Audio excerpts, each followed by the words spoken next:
그러니까 우리 마음 가운데 하나님이 계시는구나 뭐 이런 게 경외함을 주시게 만드는 여러 가지 환경과 조건들이 있습니다. 그런데 주님께서 주께서 창조하신 이 모든 만물 속에 하나님의 능력과 주님의 성품이 계시되어 있는 것이죠. 여러분들 뭐 그림을 그릴 때 화가의 마음과 생각이 그 그림에 나타나는 것이죠. 그 작가의 글에 그 사람의 성품과 그 사람의 마음이 담겨져 있는 것처럼 하나님의 손가락으로 하나님의 말씀으로 주의 역사로 지어내신 이 창조의 만물을 바라보시며 하나님의 섭리와 또 은혜와 그 손길들을 만나시기를 예수님 이름으로 축복합니다. 이 사진 한 장을 이렇게 보시면 이 사진이 어떤 사진이냐면 가까이 있는 게 달이고 저번 쪽에 있는 게 지구예요. 인류 최초로 1968년도에 아폴로 8호가 이 달 뒷면을 이렇게 돌아서 이 지구의 사진을 찍은 겁니다. 이게 원래 그 지구의 그 자전과 이 달의 자전이 속도가 같아서 사람들은 늘 그 달의 뒷면을 볼 수 없었거든요. 근데 이 아폴로 8호가 이 달의 궤도를 이렇게 돌면서 뒷면을 통해서 나아가면서 이 지구를 발견하게 됩니다. 이 지구를 발견했던 이 우주인들이 나중에 이제 이런 얘기를 하더라고요. 황량한 지평선 너머로 지구의 모습이 보였습니다. 색깔이 있는 것은 오직 지구뿐이었습니다. 그리고 저 지구를 발견하면서 그런 마음도 들었다는 거예요. 인류가 막 우리의 역사와 계획과 뭐 이런 승리들을 막 자랑했는데 지구 바깥에서 저 지구를 보니까 그것이 얼마나 왜소하고 얼마나 가련하고 얼마나 부족한 것인가 하는 생각이 들었다는 것이죠. 이때가 1968년도였고 이 최초의 우주 유인 비행선이 생중계를 했습니다. 그리고 역대 시청률 최고를 찍었죠. 그 최초의 우주 비행사들이 어떤 음성을 우리 지구에게 보낼 것인가 고민하다가 그 첫 소리는 이거였습니다. 아폴로 8호의 승무원이 지구의 모든 분들께 메시지를 전합니다. 메리 크리스마스. 그리고 태초에 하나님이 천지를 창조하시니라. 땅이 혼돈하고 공허하며 흑암이 깊음 위에 있고 하나님의 신은 수면 위에 운행하시니라. 하나님이 가라사대 빛이 있으라 하시매 빛이 있었고 그 빛이 하나님 보시기에 좋았더라. 하나님이 그 빛과 어둠을 나누시사 하나님 보시기에 좋았더라. 그 우주 비행사들의 최초 이 지구를 향하여 던져주고 싶었던 것이 창세기를 피고 하나님의 천지 창조를 선포한 것이죠. 할렐루야. 우리가 주변의 여러 가지 손길들을 만나면서 주께 감사하시기를 축복합니다. 저희들이 새일의 기도회를 하면서 하나님께 감사로 나아가는 걸음들을 행진하고 있는데요. 오늘 비가 오시니 감사하시죠? 할렐루야. 전 눈 오면 큰일 날 줄 알았어요. 이 양이 눈으로 왔으면 오늘 아주 이동하기 완전히 어렵겠다 하는 생각이 들더라고요. 그래서 비가 오니까 감사해요. 근데 또 그런 분들도 있을 거예요. 크리스마스 전날인데 웬 비야? 이게 뭐야? 막 그러실 수도 있을 텐데 여러분들 돌 캐지 마시고 금 캐시기를 축복합니다. 똑같은 상황에서도 무엇을 바라보는가 굉장히 중요합니다. 한 사람 얘기 좀 더 하면 1971년도에 아폴로 호를 타고 15호를 타고 달에 4번째 발을 디뎠던 사람이 있습니다. 이게 어윈이라는 대령인데 이분이 다녀오셔서 간증을 하러 다니셨어요. 우리나라에도 1972년도에 오셔서 간증하셨거든요. 근데 그분이 물론 지구 바깥에서 있었던 일들에 대한 간증도 있지만 이 돌아오는 귀환하는 일에 겪었던 어려움에 대하여 이야기합니다. 여러분들 귀환을 할 때에 이 속도를 줄이기 위해서 낙하산이 이렇게 펴지거든요. 낙하산이 펴지는데 계산에 의하면 낙하산이 3개가 펴져야 이 수면 위에 떨어질 때 충격을 덜 하게 됩니다. 근데 그 충격을 만약에 이게 속도가 세지면 이 바다 위에 떨어질 때 수면에 부딪힐 때 이 우주선이 이제 깨져버릴 위험이 있는 거죠. 그런데 낙하산이 3개 중에 2개만 펴지고 하나가 안 펴지는 거예요. 뭐 밑에서 나사에서 뭐 위에서 아무리 노력을 해도 이 더 이상 펴지지 않는 낙하산 앞에서 이 여인 대령이 하나님께 기도합니다. 하나님, 어리석고 연약한 인간이 전능하신 하나님의 도우심을 구하기 위해 기도합니다. 도와주옵소서. 모든 것을 하나님의 손에 맡깁니다. 그런데 이 기도가 끝나자마자 갑자기 밑에서 회오리 바람이 확 불어서 이 비행정을 이렇게 붕 뜨게 만든 거예요. 그래서 마치 그 하나의 세 개가 다 펴진 것처럼 그 효과를 밑에서 딱 받쳐주셔가지고 정확하게 안착할 수 있었더라고. 그러면서 그가 이렇게 고백합니다. 우주선은 휴스턴 사령탑에서 조종하는 줄 알았는데 그 뒤에는 하나님이 계셨습니다. 할렐루야. 여러분들, 하나님의 손길들을 만나시고 그분을 예배하고 그분을 높여드리는 은혜가 있으시기를 축복합니다. 오늘 여러분들의 생애 속에 하나님의 도우심을 그냥 우연이라 여기고 넘기시는 분들이 있는가 하면 그 하나님의 작은 손길들을 기뻐하고 그분을 영화롭게 하고 감사하는 분들이 계십니다.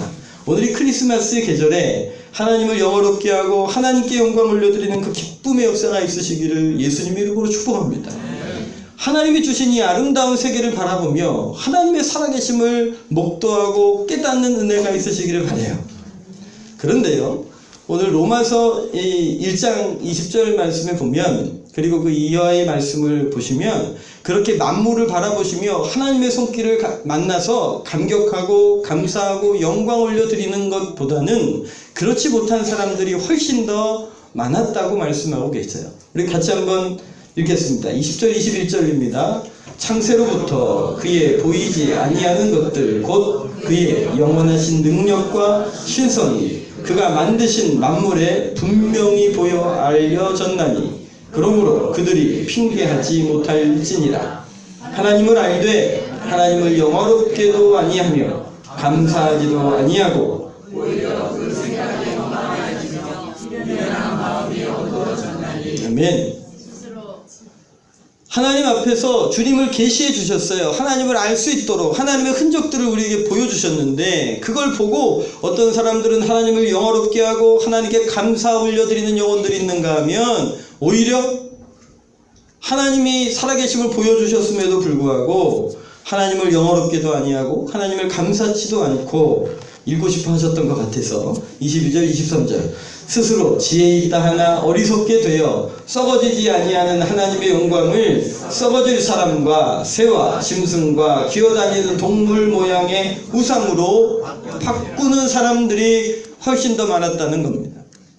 말씀드린 1968년도에 미국이 비행선을 떼어 유인 우주선을 띄우기 전에 러시아가 1961년도에 최초로 유인 우주선을 띄웠습니다. 그리고 러시아 우주비행사 이 가가린이라는 사람이 우주 밖에서 지구를 바라보며 뭐라고 했을까요? 지구는 푸르르다. 그러나 주변 어디에서도 이 우주 바깥에서 하나님을 발견할 수 없다. 최초의 우주에 나갔던 이 가가린이라는 이 사람은 똑같은 것을 보고도 하나님을 영어롭게도 하지 아니하고 도리어 하나님의 영광을 가리는 발언들을 하고 그런 삶을 사는 것이죠.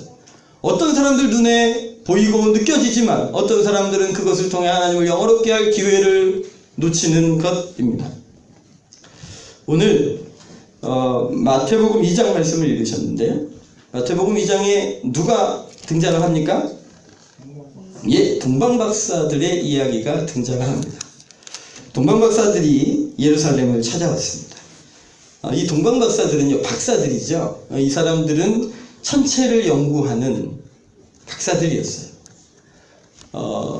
이쪽에, 그 동쪽에 있는 바벨론과 페르시아 지역에서 하늘을 보고 별들을 연구하다가 저쪽에서 반짝 빛나고 있는 메시아의 별을 발견합니다. 그러니까 이 사람들이 아마도 우리가 예상하기는 500여 년 전에 바벨론 포로로 끌려갔던 유대인들의 후손이거나 혹은 그런 사람들의 영향을 받은 사람들이었을 거예요. 이 박사라는 말이 그리스어로 마고이라는 단어인데 이 단어는 이 점성술사. 여러분들 혹시 다니엘의 직임이 뭐였는지 혹시 기억나십니까? 다니엘도 박사라 불림을 받았죠. 그런데 이 마고이들은요, 이 지배 계급에 속하고 그리고 고대 근동 지방의 굉장히 상위층에서 막대한 권력과 영향력을 행사하던 사람들이에요.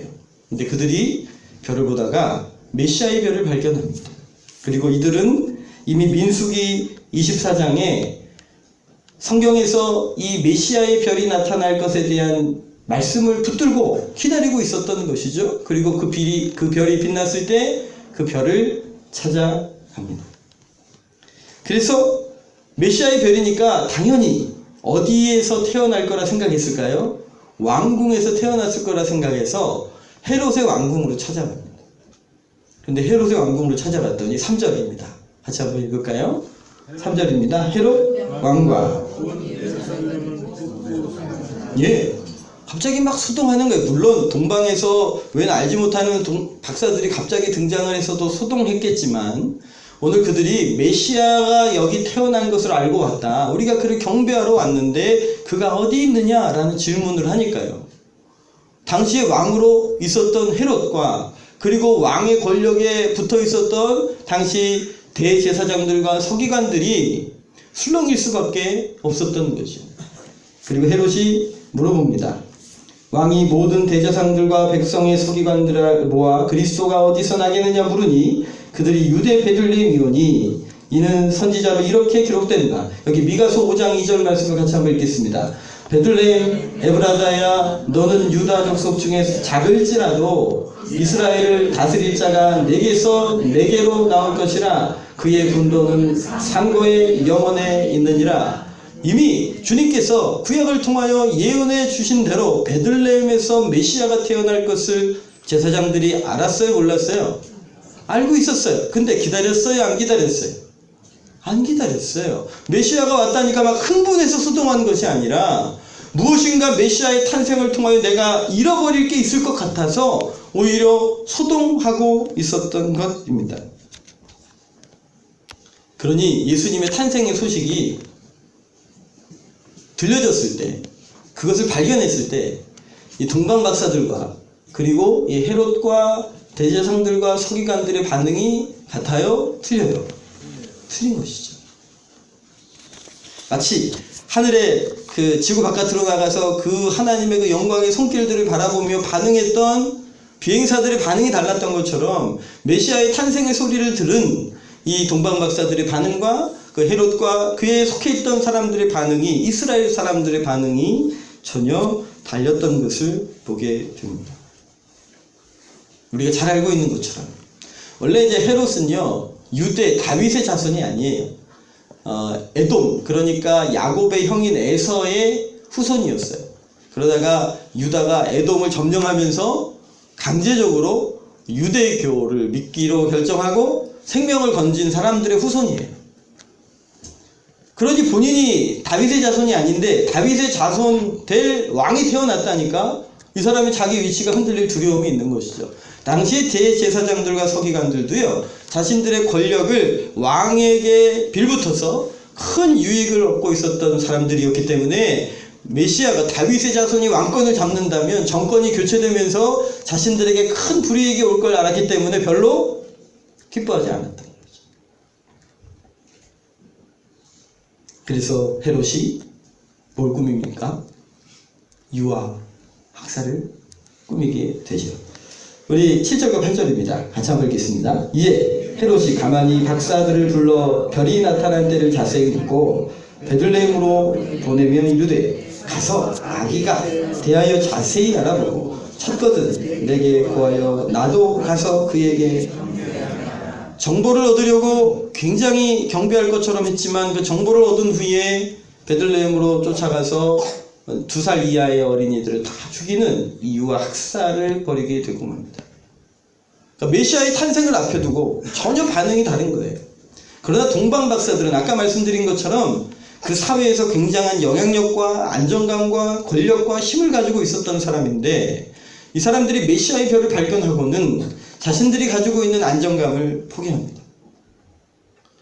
예루살렘까지 오는 거리가 약 한 5개월 정도 걸립니다. 당시에 뭐 도보로 낙타 타고 이러고 왔으니까 말이에요. 그것도 내려지는 떼약볕에는 이동을 못하기 때문에 시간이 꽤 걸렸습니다. 그리고 아시는 것처럼 그 당시에는 무슨 경찰력이 있었던 것이 아니기 때문에 곳곳에 강도의 위협과 또 자연재해의 위협이 도사리고 있었기 때문에 자선질이 있는 그 안전한 곳에서 굳이 나올 필요가 없었던 사람들이에요. 그런데 메시아의 탄생의 소리를 듣고 저들의 마음 가운데 간절한 소망이 생겼어요. 우리 2절을 한 번 더 읽겠습니다. 2절이요. 같이 읽겠습니다. 유대인의 왕으로 나신 이가 어디 계시느냐. 우리가 동방에서 그의 별을 보고 그에게 경배하러 왔노라니. 뭐 하러 왔다고요? 경배하러 왔답니다. 여러분, 크리스마스를 맞이합니다. 예수님이 탄생하셨답니다. 그래서 교회가 이렇게 모여서 예배하고 무엇인가 굉장히 즐거운 축제를 준비합니다. 근데 여러분, 오늘 우리에게 동일하게 크리스마스의 소식이 전해졌어요. 크리스마스의 소식을 만났을 때 우리 동방 박사들의 마음과 우리 헤롯과 그에 관련된 사람들의 마음이 전혀 달랐던 것처럼 이 소식을 들은 현대 2017년도로 달려가는 우리의 마음도 나뉠 수 있다는 거예요. 그래서 오늘 내 마음이 어떤 마음인가 살펴보셔야 한다는 것이죠. 오늘 이 동방 박사들의 마음은 어떤 마음이었어요? 경배하고자 하는 마음이었어요. 그들이 가졌던 모든 안정감들을 포기하고 그리고 예물을 준비합니다.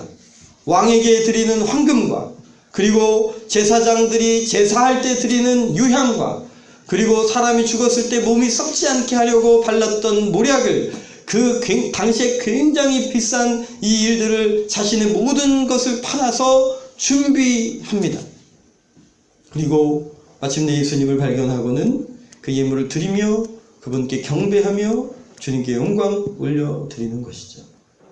오늘 크리스마스를 준비하는 우리의 마음에 이 마음이 있으시기를 예수님 이름으로 축복합니다. 주님을 경배하고자 하는 마음이 있으시기를 예수님 이름으로 축복합니다. 할렐루야. 이 마음 있으십니까? 저는 근데 크리스마스가 되면 늘 이렇게 저의 마음을 살펴요. 막 교회 행사에 뭐에 연말에 막 분주한 마음이 훨씬 더 많지. 이 크리스마스의 계절에 정말 엎드려 그분께 경배하고 나의 가장 소중한 것을 그분께 내어드리고자 하는 마음이 제 안에 별로 많지 않은 일들을 보게 돼요. 예수님께서 아까 기도해 주신 것처럼 우리를 위해 당신의 생명을 내어주시지 않았습니까? 가장 좋은 것을 우리에게 선물로 주시지 않으셨습니까? 동방 박사들도 그분을 경배하기 위하여 가장 좋은 것으로 그리스도를 영화롭게 하고 있는데 오늘 크리스마스를 맞이하는 우리들의 마음에 과연 어떤 마음으로 크리스마스를 대하고 계실까요? 우리 아이들은요, 죄송해요. 크리스마스가 25일이라는 거예요. 월요일날 또 예배를 드린다는 거예요. 기쁜 소식이죠. 할렐루야. 월요일날 또 예배를 드린다는 거예요. 그러니까 아이들이 아니 왜 크리스마스 날 이 좋은 날 왜 예배를 드리냐고 그러는 거예요. 친구들이랑 놀기로 약속했는데 또 예배 후로 약속을 잡아야 되네. 막 이런 아쉬움을 막 피력하더라고요. 죄송해요. 여러분들은 어떠십니까? 내일 예배가 또 있습니다. 11시에 말입니다. 할렐루야. 예, 막 기쁨이 되시죠? 막 경배하고자 하는 마음이 막 충만하시죠? 네, 그러시기를 축복합니다. 네. 2014년도에 크리스마스에 대한 이 설문조사를 했어요. 일반인들, 그러니까 안 믿는 사람들에게 199명에게 크리스마스 하면 떠오르는 것이 무엇입니까? 라는 질문을 했어요. 그랬더니 뭐가 제일 떠올랐을까요? 이미 정답이 떠버렸네. 네. 크리스마스 캐롤이 생각나요 라고 대답한 사람들이 33%, 산타크로스랑 선물이 생각나요 그게 22%, 크리스마스 파티가 생각이 난대요 21%, 그리고 예수님 생각난다는 사람이 17%밖에 되지 않았어요. 뒤에 나온 거 보니까 콘서트와 다양한 공연이 생각났다고. 그러니까 일반인들의 얘기예요. 두 번째, 크리스마스는 당신에게 어떤 의미로 다가오십니까? 라는 질문에 50%가 보여주세요. 괜찮아요. 네. 50%가 가족과 연인과의 함께 소중한 시간을 갖는 날로 생각한다는 거예요. 그래도 좋은 게 뭐 소외된 이웃을 돕고 섬기는 날이 20%, 세계적인 즐기는 축제가 18%인데 이 날이 예수님의 생일을 기념하는 날이라 생각하는 사람은 8%밖에 되지 않는다는 거죠. 세상이 그래요. 크리스마스가 다가오면 교회보다 더 빨리 준비하는 데가 어딜까요? 네, 백화점, 마트. 세상의 마음이 그러한데 오늘 교회의 마음은 어떨까요? 연말에 그 분주한 상황에서 목사의 마음도 하나님을 경외하고 주님을 높이 올려드리고 그분께 예배하고 그분께 경배하려는 마음보다는 그냥 그 연말에 그 분주함의 어떤 것들을 치러내야 하는 상황과 삶으로 읽어내는 마음들이 더 많은 이 부끄러운 마음을 주 앞에 고백하면서 오늘 우리가 어떻게 반응해야 할 것인가 말씀하시는 거예요. 로마서 1장 20절 말씀을 읽으신 것처럼 주님께서 당신의 살아계심을 보여주셨음에도 불구하고 그것을 바라보며 하나님께 영광 올려드리고 감사하는 사람들이 있는가 하면 어떤 사람들은 하나님을 영화롭게도 하지 않고 하나님께 감사도 하지 않고 오히려 스스로 지혜 있다 여기지만 우둔해져서 썩지 아니하는 하나님의 영광을 썩어질 세상의 것들과 맞바꿔 버렸다는 거예요. 물론 크리스마스 가족들과 함께 보내는 것 중요합니다. 신실한 우리 가족들이 함께 모여서 서로 사랑하는 것 중요합니다. 주님께서도 기쁘게 보실 것입니다. 그러나 여전히 크리스마스의 주인은 누구셔야 하는 거예요? 예수님이셔야 하는 거예요. 예수님이 주인 되셔야 해요. 그래야 그게 진짜 크리스마스예요. 예수님이 주인 되셨기 때문에 우리에게 선물로 주신 가족들을 사랑하며 섬기는 거예요. 예수님이 당신의 생명을 내어주셔서 우리를 구원해 주셨기 때문에 그래서 주변에 연약하고 혼고한 이웃들을 돌아보는 것이죠. 오늘 크리스마스의 마음이 예수님 이름으로 회복되시기를 주의 이름으로 축복합니다. 예수님의 주인 되심을 높이시고 주님을 경배하고 주님께 예배하는 선한 마음이 있으시기를 예수님 이름으로 축복합니다. 우리 양옆에 인사 나누시죠. 예수님이 주인이십니다. 크리스마스의 주인이십니다. 예수님이요. 내가 아니고 우리 자녀들이 아니고 우리 가족들이 아닌 거예요. 크리스마스가 다가오니까 아이들을 위한 선물을 준비해요. 아이들이 의미 있게 보내려고. 유치원 보내시는 분들은 선물 보내라고 통보 오잖아요. 누가 나눠주는 거예요? 산타 할아버지가 알바띠로 오세요. 알바띠로 오셔서 미리 적어낸 거 다 이렇게 나눠주고 그래요. 그래서 우리 사모님이 왔길래 어느 사모님께서 이건 안 되겠다 싶어서 아이한테 이 선물은 누가 주는 거냐면 예수님이 그 빨간 옷 입은 그 할아버지를 통해 주시는 거야. 그리고 보냈대요. 그랬더니 다음날 와가지고는 아이가 하는 소리가 엄마 그게 산타 할아버지가 주는 거래. 예수님이 주는 게 아니래. 나는 예수님이 주는 거라고 얘기했는데 애들이 아니라는 거야. 막 그러면서 와가지고 막 엄마한테 그러더라는 거예요. 여러분들 예수님이 크리스마스의 주인 되시게 하십시오. 할렐루야. 내일 예배가 감격이 되겠죠? 할렐루야. 크리스마스가 되면 늘 떠오르는 그 연극 하나 생각납니다. 빈방 있습니까? 내용 뭔지 다 아시죠? 크리스마스가 되니까 한 교회 학교에서 이제 성탄절 성극을 준비를 합니다.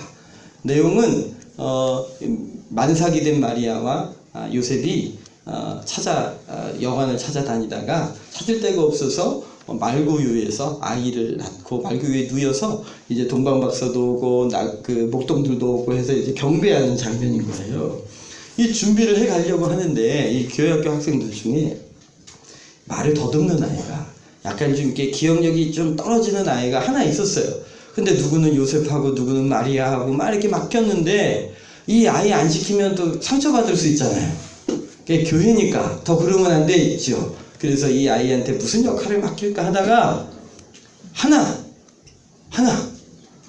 그 대사 한 줄 있는 그걸 맡겼어요. 뭐냐면 여관 주인이었는데 빈방 없어요 였어요. 이 친구는 본인도 말을 잘 더듬는 걸 알고 있기 때문에 그 한마디를 잘 하려고 수도 없이 두도 없이 빈방 있어요? 빈방 없어요? 빈방 없어요? 빈방 없어요? 여러 가지 연습을 했겠죠. 그리고 그날이 됐어요. 드디어 막이 오르고 만삭이 된 마리아를 요셉이 데리고 이제 여관 집들을 두드립니다. 드디어 자기 문 앞에 왔어요. 그리고 문 앞에 왔는데 이제 문이 똑똑똑 나는 거예요.